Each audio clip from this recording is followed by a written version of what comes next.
से गइलू ससुरार ना बतैलू समाचार कहो कैसन मिलल बा भातार नाही मानावा के मारे रहो। जब से गइलू ससुरार ना बतैलू समाचार कहो कैसन मिलल बा भातार नाही मानावा के मारे रहो।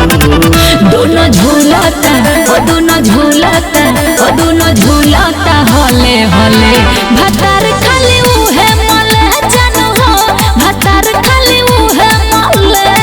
अरे खुल के बताओ पगली।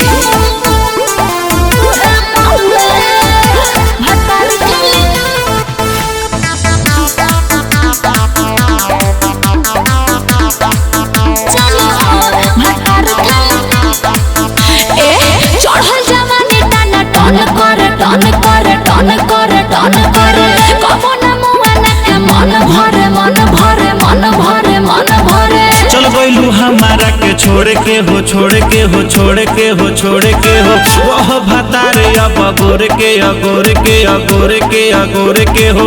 अरे बड़ा गुस्सा करता हो तो हम का करी।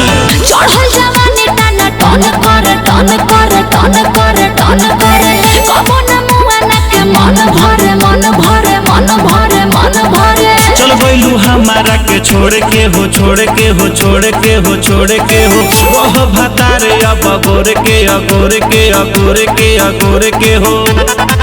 यही चिंता से हो यही चिंता से हो यही चिंता से देह गोले भातार खाली उहे मले जानू हो भातार खाली उहे मले।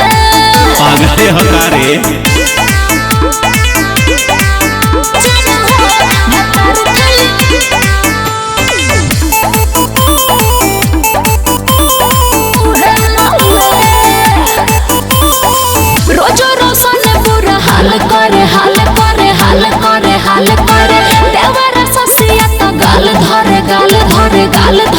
काहे न पहिले बतैलू बतैलू बतैलू बतैलू हो सोनू आ पिंकू के भूलहिलू भूलहिलू भूलहिलू भूलहिलू हो अपने न कैलू शादी।